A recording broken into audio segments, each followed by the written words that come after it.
Huwag na nating isabit yun ganun. May iba pa ba? Eto yan! Game!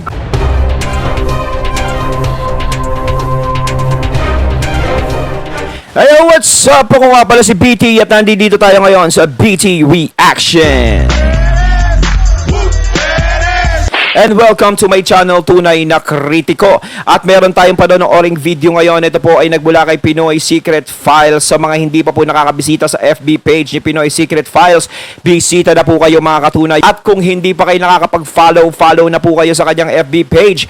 At syempre, huwag nyo rin po sana kalimutan na mag-subscribe dito sa channel ko sa Tunay na Kritiko sa mga hindi pa nakakapag-subscribe and click the notification bell para maging updated po kayo sa mga reaction videos na aking ilalabas. At huwag na natin pagtagalin at sabay-sabay na nating panoorin ang laman ng video na hatid sa atin ni Pinoy Secret Files at bibigyan natin ng reaksyon. Pasok! Katotohanan sa pagpili Yung boom! Nakakalimutan. ni Pitoy sa It's Showtime. Totoo nga bang mas karespe-respeto ang It's Showtime kaysa sa Itbulaga ng tape? Ano nga bang rason at bakit mas inaayawan ng ilang GMA artists ang Itbulaga? Sagutin natin yan sagutin natin yan. Matatanda ang naglabas si Paulo Contis ng opinyon tungkol sa mga ibang kapuso artists na sa It's Showtime mag-guest kaysa sa Itbulaga.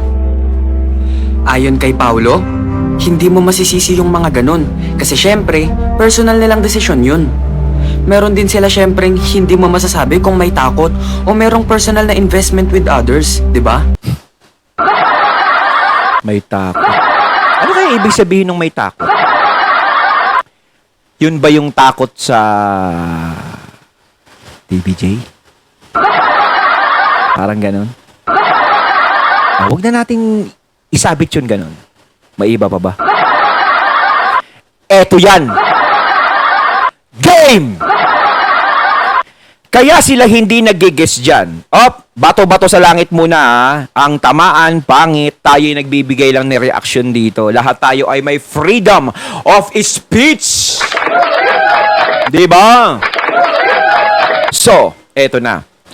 Kaya siguro sila hindi nag-guess dyan sa show, dyan sa Bulaga. At pinipili nila yung Showtime. Alam nyo, kung merong pagkakataon, si Michael V, eto na, puntuhin na natin si Michael V, na makapag-guess sa EAT, sigurado mag-guess yan. Kilala natin yan si Michael V. Napakalaki ng respeto niyan sa TVJ. So, hindi pwede dahil may kontrata sila sa GMA. At alam natin na medyo hindi maganda yung banggaan na nangyari. Diba nito, yung mga issue na nangyari about TVJ, GMA7, ganito, ganyan. Nagkahalo-halo na lahat. So, nag-guess si Bitoy sa Showtime. Diba? Dahil nandoon yung best friend niya, si Ogie Alcacid. So, syempre, kaya hindi sila nag-guess sa Bulaga, like Michael V. Hindi yun sa takot o anuman. No? Bakit matatakot si Michael B? May nakakatakot ba sa TVJ? May nakakatakot ba sa kanila, sa legit Dabar Cats? Wala naman, di ba? Kung tutusin, pag nakikita mo nga sila, laging ang saya-saya eh. Yun ay nagkakahulugan lang na tumatanaw ng respeto si Michael V sa TVJ. Dahil mag-guess si Michael B sa pangalang Itbulaga pero hindi na TVJ ang nandiyadyaan. At merong problema ang tape sa TVJ tapos mag-guess siya dyan. Parang nag-aaway kayo tapos makikihalo siya.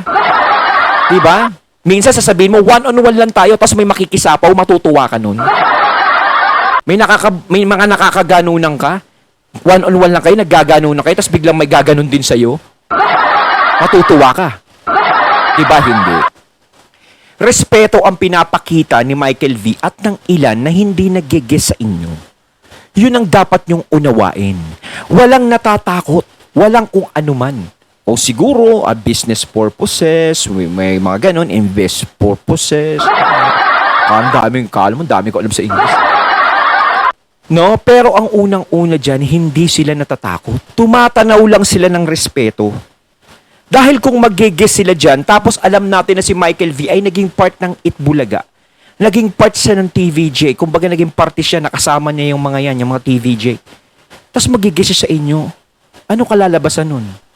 Pambabastos, di ba? Subukan yung palitan yung pangalan nyo. Tanggalin nyo yung pangalan ng Itbulaga. Palitan nyo. One time lang. Ibahin nyo yung pangalan nyo. Ibalik nyo sa TVJ yung Itbulaga. Tapos gumamit kayo ng ibang pangalan. Ibahin nyo na yung show nyo, iba ng pangalan. Saka nyo imbitahan si Michael V. Sigurado mag-guest na yun sa inyo. Ganun yun. Hanggat nakapaloob pa kayo sa pangalan ng Itbulaga, yung mga may mga respeto sa TVJ, malamang hindi nyo sila mahahatak dyan. Kahit na may kontrata sila sa GMA7, may karapatan pa rin silang mamili. May karapatan pa rin silang tumanggi. At may karapatan pa rin silang magbigay ng respeto sa kung sino ang dapat nilang respeto kaya hindi sila lumalabas sa programa nyo. Yes, sabihin mo, huwag kang magalit. Talagang hindi ka dapat magalit. Wala kayong karapatang magalit. Nagbibigay lang sila ng respeto hindi dahil sa ayaw. No, hindi dahil, ayaw namin yan.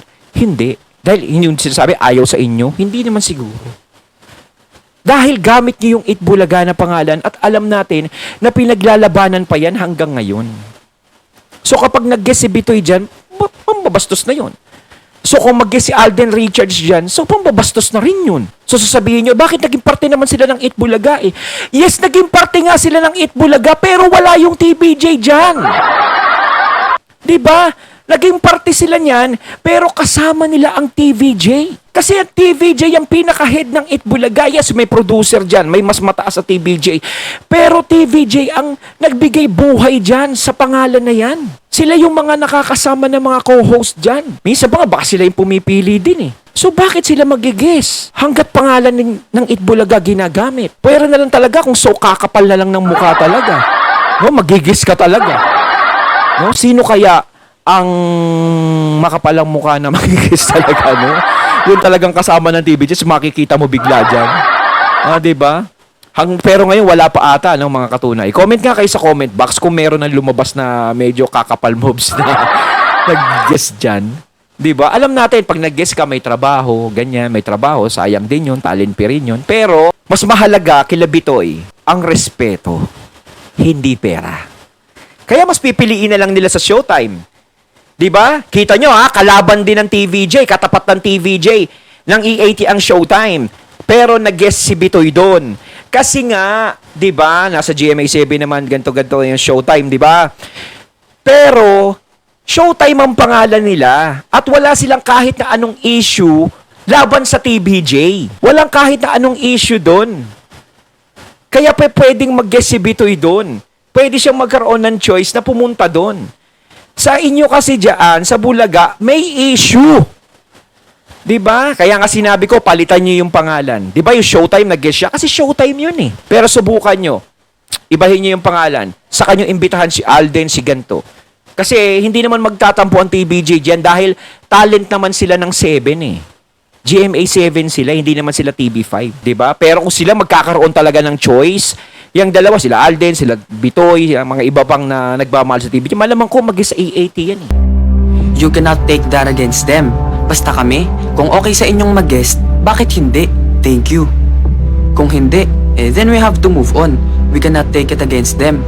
O yan, maganda yung paliwanag mo na kung ayaw nila, di okay lang. Yan, ganyan. Ano naman yun eh, hindi kasi normal yung naging circumstance ng buong pangyayari. So hindi mo sila masisisi.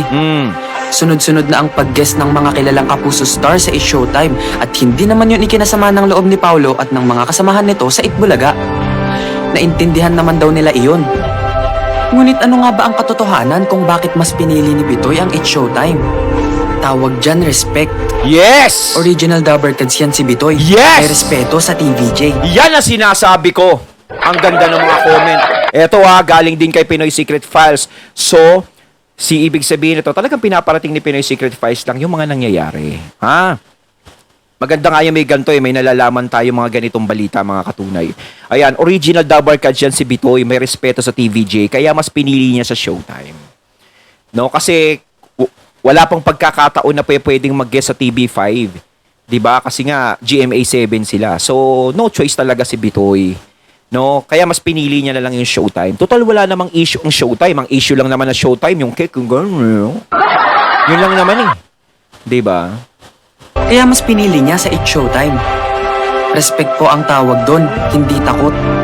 May Yes! respeto kasi si Idol Bitoy sa TVJ, kaya po mas pinili niyang mag-guest sa It's Showtime.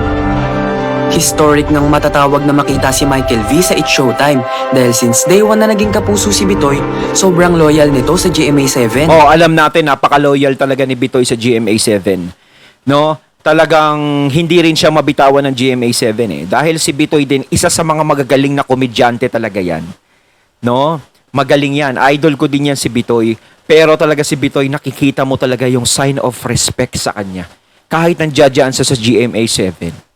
'Di ba? Kung kakausapin mo talaga si Bitoy, Bitoy, gusto mo bang mag-guest sa EAT? Malamang ko sasabihin yan kung may pagkakataon nga lang kung pwede. Malamang ko ganun lang ang sasabihin din yan. 'Di ba? Sa ngayon talaga medyo nasa ano pa eh. Malabong stage pa. Yeah. Pero dahil nga sa mga collabs at special na birthday ni paring Ogie Oh, yan, Alcacid, syempre, kumpare. nanorpresa si Bitoy at sinamahan pa ni Manilyn Reynes noong August 19. Masaya silang tingnan sa iisang stage kasama ang Showtime family na pinangunahan ni Vice Ganda. Kumbaga kahit na meron tayong nagiging iringgihan no sa Showtime, no. Ang importante yung pagpapakita ng respeto diyan ng mga kapuso stars na matindi ang respeto sa TVJ. 'Di ba? Yun ang kahanga-hangang ipinakita nila sa lahat. Bongga rin ang mga birthday messages nila kay Ogie at makikita talagang dekada-dekada na silang magkakaibigan. Kumanta at sumayaw ang dalawang kapuso guests at kitang-kita ang aliw sa mga taga-Showtime. Alam nyo ba nung nag-guest si Michael V diyan sa Showtime, 'di ba? Nabanggit niya pa ikinuwento niya nung sumali siya sa rap contest, no? Sa Itbulaga. 'Di ba? Binanggit niya talaga 'yon. No, Itbulaga. No, hindi naman yung Itbulaga ngayon, ay syempre yung dati sa TVJ. Yung natalo judge si Ogie, tapos natalo siya, parang pinatalo siya ni Ogie. Sinisisi niya si Ogie. 'Di ba? Talagang sinabi niya sa harapan ni Vice yun. Kita mo talaga yung respeto niya sa Itbulaga sa TVJ. Ang kinikilala talaga ni Bitoy is yung TVJ. Kung Itbulaga sasabihin, TVJ yan. Ngayon na nakakatuwa eh. Medyo si Vice nga, medyo natahimik yung mga yung pasalita ni Bitoy. Sobrang espesyal ng moment na ito para kay Ogie, lalo't sina Bitoy ang isa sa mga pinakamatalik na tong kaibigan sa showbiz. Sa katunayan, umabot na sa mahigit 3 dekada ang kanilang pagkakaibigan. Ayon kay Bitoy, mula nang pumasok ako sa industriya, parang kami na yung magkasama ni Ogie sa Octo Arts. Nagpasalamat din si Ogie sa mga asawa ni na Manilyn at Bitoy na kanyang nakakonsyaba para sa guest appearance ng dalawa at maging sa GMA7 executives sa pagpayag ng mga ito sa kanilang paglabas sa It's Showtime. Binalikan din ni Bitoy ang mga panahon na sumusubok pa lang itong pumasok sa showbiz. Nang sumali siya sa Check 2000 rapping competition sa Itbulaga noong nasa ABS-CBN pa ito noong early 1990s. Kwento ni Bitoy, si Ogie ang dahilan kung bakit natalo ito sa nasabing competition. Sinisisi niya pa si Ogie. Anya, ever since kasi nung, alam ko dito rin sa ABS-CBN nangyari yun eh.